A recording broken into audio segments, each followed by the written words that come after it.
আমি সোহান, শুনে যাও সবাই আমার মনের কথা।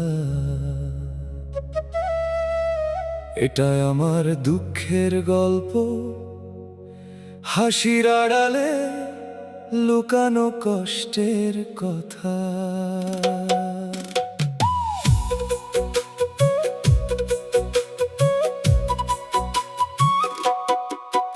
আমি সোহান, আমি আমার চুলকানি থেকে কিভাবে মুক্তি পাব কেউ কি বলো ভাই।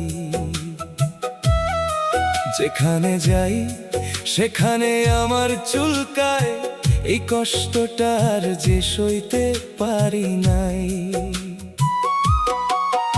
আমার চুলকানি দেখে মানুষ হাসে, আসলে আমার কষ্ট কেউ বোঝে না।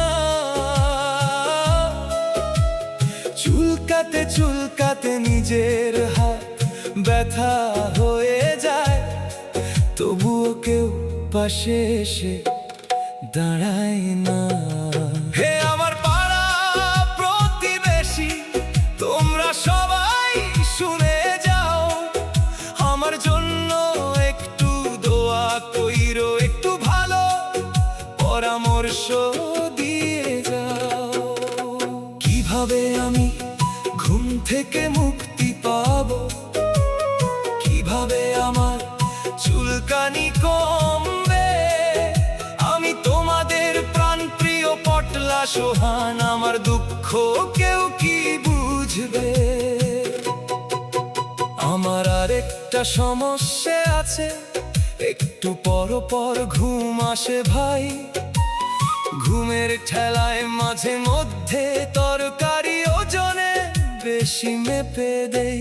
আবার অনেক সময় ঘুমের ঠেলায় পকেট থেকে টাকা হারিয়ে যায়, তখন আমার বাপে খুব বকাবকি করে, বুকের ভেতরটা কেঁদে ওঠে হায়।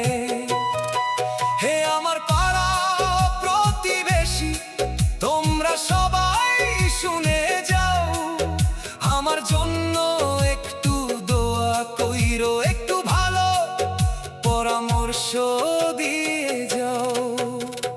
কিভাবে আমি ঘুম থেকে মুক্তি পাবো, কিভাবে আমার চুলকানি কমবে।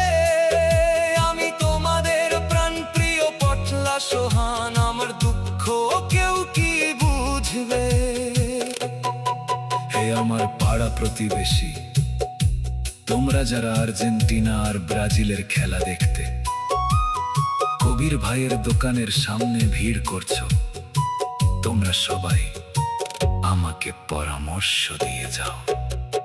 কিভাবে আমি ঘুম থেকে মুক্তি পাবো, কিভাবে আমার চুলকানি কমবে।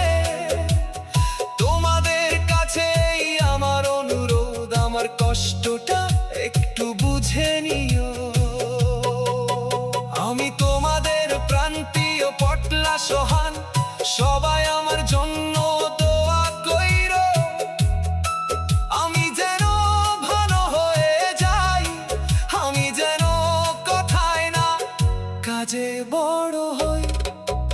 আজিম ভাই, সাহেল ভাই, অমিত ভাই, তোমরা যে আমার প্যান্ট খুলে রেখে দিয়েছিলে,